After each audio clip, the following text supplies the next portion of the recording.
ផ្លូវចូលកោះបែនប៉ុន្តែទឹកលិចអស់ហើយស្ពានអស័យហើយទៅឆ្លងតាមស្ពានថ្មទៅវិញ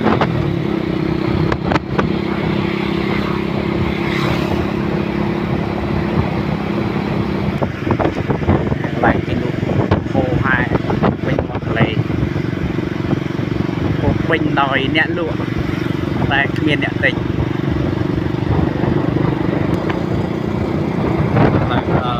ពុលស្ពានឆ្លងទន្លេកោះបែននេះបងប្អូនស្ពាន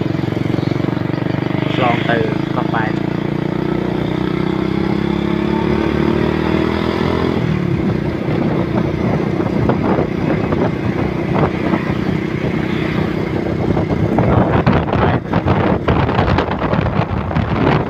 លិចចាំហើយលិចចាំហើយ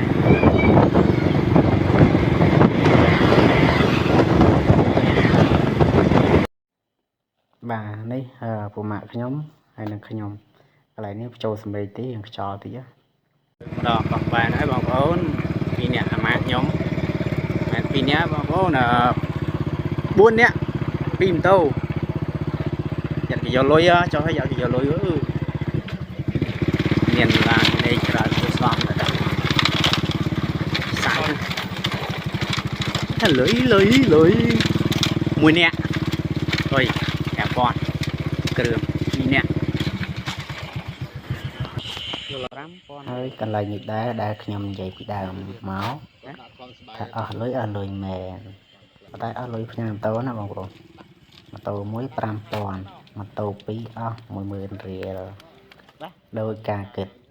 បាទអ្វីដែលខ្ញុំបានគិតទុកមុនមែនហើយកន្លែងនេះដែរពូម៉ាក់ខ្ញុំវាវែងកន្លែងគេដាក់កន្លែងនេះសោះឯងទៅដាក់ណានៃ